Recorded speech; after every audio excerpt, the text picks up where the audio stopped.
नमस्कार। आप सबका हमारे चैनल ज्ञान द ट्रेजर पर स्वागत है। इस वीडियो में हम आपको बताने जा रहे हैं कि ऑक्सीमीटर किन किन बीमारियों में इस्तेमाल हो सकता है।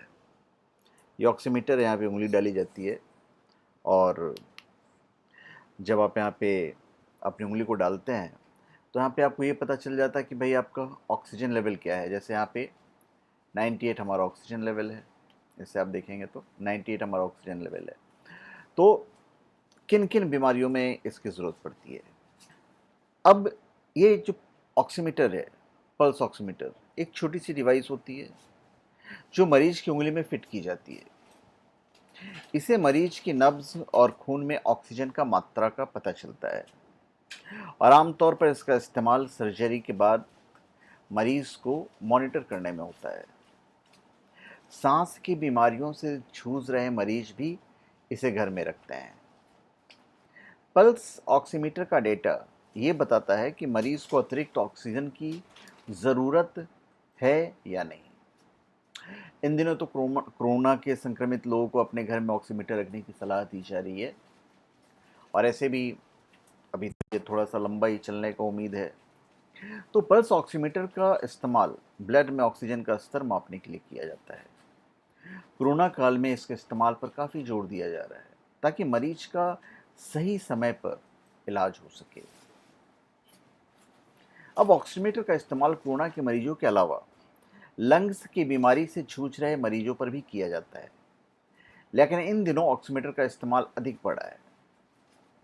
पहले सिर्फ डॉक्टर्स द्वारा इसका अधिक इस्तेमाल होता था, लेकिन अब कोरोना के मामले बढ़ने की वजह से कई लोग इसे घर में रखने लगे हैं। और खैर इसमें कोई बुराई भी नहीं है और चूंकि मांग बढ़ी है तो लोगों ने दाम भी बढ़ा दिया। आप तो जानते ही हमारा देश ही ऐसा है कि ज़रूरत पड़ी तो दाम बढ़ा देते हैं। कभी ये 400, 500, 600, 700 मिलता था, अभी लोग 2,500 में ही बेच रहे हैं, 3,000 में ही बेच रहे हैं। तो डॉक्टर इसका अधिकतर इस्तेमाल लंग्स कैंसर, सीओपीडी और लंग्स में फाइब्रोसिस इत्यादि बीमारी होने पर करते हैं। डॉक्टर का कहना है कि जब मरीज का लंग्स वीक हो जाता है तो इससे शरीर में ऑक्सीजन का स्तर कम हो जाता है। तो ऐसी स्थिति में मॉनिटरिंग के लिए ऑक्सीमीटर की आवश्यकता होती है। और भी इसके जो बीमारियां वहाँ भी मैं आपको बताऊंगा कि इसका इस्तेमाल कैसे करना है। ऑक्सीमीटर क्या होता है ये हमने आपको बता दिया। बस इसे हमें दबाना है, यहाँ पे उंगली डालनी है और उसके बाद आप इसका जो भी डिवाइस है आपको इसका पूरा रीडिंग बता देगा। काम कैसे करती है मैं आपको बता दूं। ये आप YouTube चैनल पे बहुत सारे देख सकते हैं कि काम कैसे करती हैं और इसमें ज़्यादा आपको जानने की आवश्यकता भी नहीं है। ये आपकी त्वचा पर यहाँ पे जो है जब ऑन करेंगे तो यहाँ पे आप देखेंगे एक लाइट होती है, तो यहाँ पे एक लाइट छोड़ती है और ब्लड सेल्स के रंग और उनके मूवमेंट को डिटेक्ट करता है। आपके जिन ब्लड सेल्स में ऑक्सीजन ठीक मात्रा में होती है वे चमकदार लाल दिखाई देते हैं, जबकि बाकी सा गहरा लाल दिखाई देता है। बढ़िया ऑक्सीजन मात्रा वाले ब्लड सेल्स और अन ब्लड सेल्स यानी कि चमकदार लाल और गहरे लाल ब्लड सेल्स के अनुपात के आधार पर ही ऑक्सीमीटर डिवाइस ऑक्सीजन सैचुरेशन को प्रतिशत में कैलकुलेट करती है और डिस्प्ले में रीडिंग बता देती है।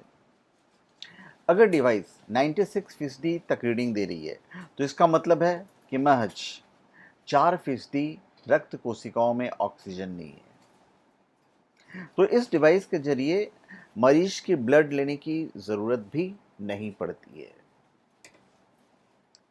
तो भाई अभी ऐसा है कि ऑक्सीजन लेवल कितना होना चाहिए। देखिए, स्वस्थ सामान्य व्यक्ति के ब्लड में ऑक्सीजन का सैचुरेशन लेवल 95 से 100% के बीच होता है। 95 मतलब 95। 95% से कम ऑक्सीजन लेवल इस बात का संकेत देता है कि उसके फेफड़ों में किसी तरह की परेशानी है। अब सवाल ये है कि कोरोना की स्थिति में अगर अस्पताल जाना है तो कब ले जाने की ज़रूरत पड़ती है। ऑक्सीजन लेवल 92% से नीचे हो तो समझिए कि व्यक्ति की स्थिति गंभीर है। और उसे अस्पताल ले जाना चाहिए। उसे ऑक्सीजन सपोर्ट की ज़रूरत पड़ने की संभावना रहती है।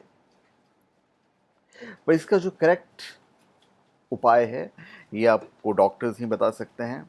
और हमारा साइट है vedansh.com, जिस पर आपको डॉक्टर्स के परामर्श वगैरह लिए जा सकते हैं, और ख़ास करके आयुर्वेदिक से रिलेटेड जो परामर्श हैं वो आप वहाँ पे ले सकते हैं, vedansh.com। हाँ, पर ये मशीन मैं आपको बता दूं, ये कोरोना वगैरह की जांच नहीं करती है। अभी निमोनिया और अस्थमा रोगियों को ऑक्सीमीटर रखने की ज़रूरत नहीं होती है। दरअसल ऑक्सीमीटर का इस्तेमाल ब्लड में ऑक्सीजन का स्तर मापने के लिए किया जाता है, लेकिन अस्थमा रोगियों के ब्लड में ऑक्सीजन का स्तर कम नहीं होता है, बल्कि उन्हें दम घुटने जैसी समस्या होती है। दम घुटना और ब्लड में शरीर में ऑक्सीजन का स्तर कम होना दोनों ही अलग बातें हैं।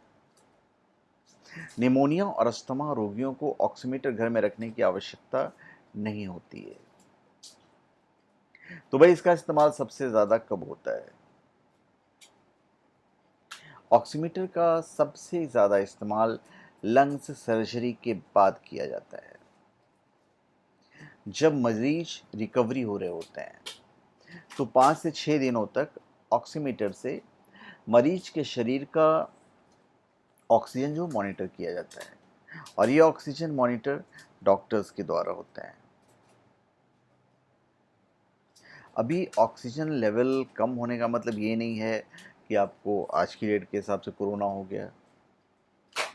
ये डिवाइस ये नहीं बताती कि किसी को कोरोना है या नहीं। कोरोना मरीजों की मॉनिटरिंग में ये डिवाइस मदद करती है। अभी कुछ चीज़ों का ध्यान रखना ज़रूरी होता है। जिस उंगली से आप रीडिंग ले रहे हैं, उसके नाखून पर कोई रंग नहीं लगा होना चाहिए, हाथ ठंडे नहीं होने चाहिए, और नाखून लंबे नहीं होने चाहिए। मरीज का ब्लड सर्कुलेशन खराब नहीं होना चाहिए। इन बातों का ध्यान रखना है। तो मेरे ख्याल से इसकी जो कीमत है, हालांकि क्वालिटी पे भी डिपेंड करता है, ये 400 रुपये से लेकर आज की डेट में 4000 रुपये तक की मिलती है। और देखा जाए तो यदि asthma, pneumonia, lung cancer, anaemia, heart attack या हार्ट फेल जैसे गंभीर समस्याओं के लिए भी ये उपयोगी होता है। तो मैंने आपको बता दिया है कि भाई कौन कौन लोग इसे रख सकते हैं और किन के लिए ये फ़ायदे की चीज़ें हैं। लंग्स कैंसर रोगियों को ऑक्सीमीटर घर में रखने की भी उतनी ज़रूरत नहीं है। इस तरह के रोगियों का जब लंग्स ऑपरेट होता है तो इस दौरान कुछ दिनों के लिए डॉक्टर ऑक्सीजन मॉनिटर करते हैं, लेकिन स्क्रीनिंग डॉक्टर द्वारा ली जाती है। इसके लिए रूटीन मॉनिटरिंग की आवश्यकता नहीं होती है। और जो लोग सीओपीडी और आईएलडी रोगियों को होती है, तो इन दोनों बीमारियों में मरीज के शरीर में ऑक्सीजन का स्तर कम हो जाता है। तो इन मरीजों को अपने घर में ऑक्सीजन या ऑक्सीमीटर रखने के लिए कहा जाता है, क्योंकि उन्हें रूटीन ऑक्सीजन मॉनिटरिंग की आवश्यकता होती है। तो सीओपीडी और आईएलडी के मरीजों को लाइफ लॉन्ग ऑक्सीमीटर यूज करने की आवश्यकता होती है, ताकि आप चेक करते रह सकें। तो धन्यवाद। अच्छा, बताने से पहले ये भी मैं बता देता हूँ कि भाई इसे लगाना कहाँ चाहिए। देखिए, सबसे पहले जब आप लगाते हैं तो आप हाथ को ढीला छोड़ दें। ऑक्सीमीटर को कपड़ों के पिन की सहायता से खोलें, लेकिन इस पर ज़्यादा प्रेशर नहीं दें। जब अपनी तर्जनी उंगली में से लगा लें और पल्स रेट चेक। तर्जनी उंगली मतलब ये वाली, ये आपकी सबसे बेस्ट उंगली होगी। तर्जनी उंगली पर ऑक्सीमीटर लगाते ही वह अपने आप रीडिंग लेना शुरू कर देता है, और रीडिंग पूरा होने के बाद ऑक्सीमीटर अपने आप बंद हो जाएगा। रीडिंग लेने में करीब करीब आप कभी कभी 1 मिनट भी लग जाता है। तो आपके लिए जो बेस्ट उंगली होगी चेकिंग करने के लिए वो ये होगी, तर्जनी। तो तर्जनी उंगली जो है आप देख सकते हैं कि जैसे मैंने इसमें लगाया तो यहाँ पे रीडिंग जो है ये 98 के आसपास है। तो धन्यवाद। आप सबका हमारे चैनल पे स्वागत है। आप हमारे चैनल पे सब्सक्राइब करें, अपने कमेंट दीजिए और एक बार आप वेदांश.com पे ज़रूर जाएँ। वहाँ पे आप देखें कि क्या-क्या चीज़ें और क्या-क्या सुविधाएँ आपको वहाँ पे मिल रही है। धन्यवाद।